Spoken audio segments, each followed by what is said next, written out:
Sí, la ganadería siguió trabajando, siguió incluso desafiándose, porque cuando esto empezó a armarse, hablar ya de evaluaciones por RFI en forma comercial, como lo está haciendo Daniel Bovetti en el campo, como digamos, pensando en quedarse con los animales para mejorar el rodeo, para incorporarlos, para incluso vender ese atributo eventualmente cuando venda reproductores. Eso ocurrió durante estos 2 años y todos aprendimos en ese camino, incluso los sistemas mejoraron, en esos 2 años se mejoraron los sistemas de comederos y de balanzas de registro de consumo automático. Incluso se mejoró la concepción de qué mirar cuando hablamos de la mejora, o sea, de precisar eso.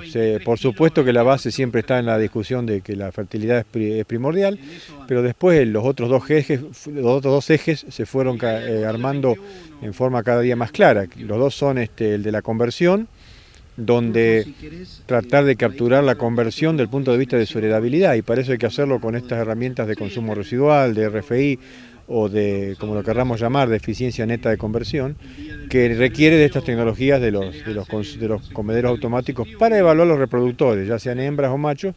Y el otro eje, el eje del rendimiento carnicero y de la calidad de la carne, que también en paralelo fue siendo incorporado a estos modelos de cría, o sea, de cría, recría, engorde, donde el rendimiento es tan importante como los otros, es obtener la mayor cantidad de carne efectiva posible de cada animal producido.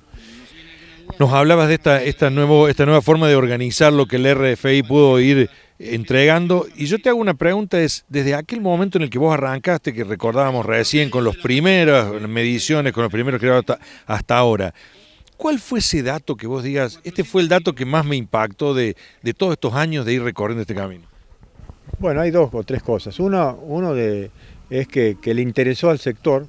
Nosotros hablábamos de aquellos comederos y no sabíamos bien qué iba a pasar, pero tampoco estábamos pensando que se iba a usar para evaluar genética bovina ahí cortito en poco tiempo. O sea, eran comederos para decir, bueno, tenemos esta herramienta, creemos que funciona.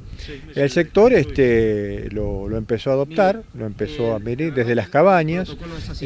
Un Daniel que realmente toma una decisión bisagra en esto. Él decide, yo compro, instalo mis comederos, mis evaluadores, y lo voy a hacer para números grandes de reproductores. Voy a evaluar 80, 90, 100, 120 toritos por año.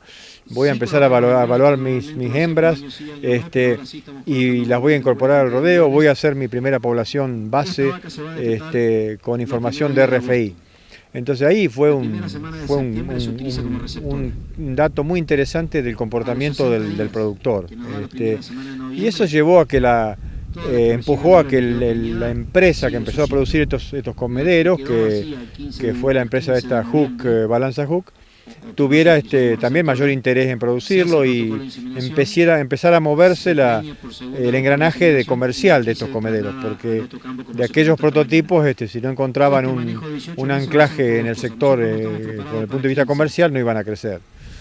Y después el otro punto que también uno ve que ya es sin retorno es que los comederos fueron demandantes de trazabilidad individual, de caravana electrónica, o sea, un actor más en difundir y en movilizar el tema de la trazabilidad por lo menos dentro del sistema de producción, dentro del campo, a través del dato por caravana electrónica o monitoreo individual. Entonces ahí aparece esto de la variabilidad dentro de los rodeos, de que no todo es lo mismo, no todo es estar alrededor del promedio, sino que mirar la dispersión es muy importante. ¿Por qué hacen los que le va mejor? ¿Qué ocurre con aquellos animales que tal vez no le va tan bien? Y empezar a entender que la variabilidad y conocer la variación es tan importante como conocer el promedio de nuestros planteos, de nuestros rodeos.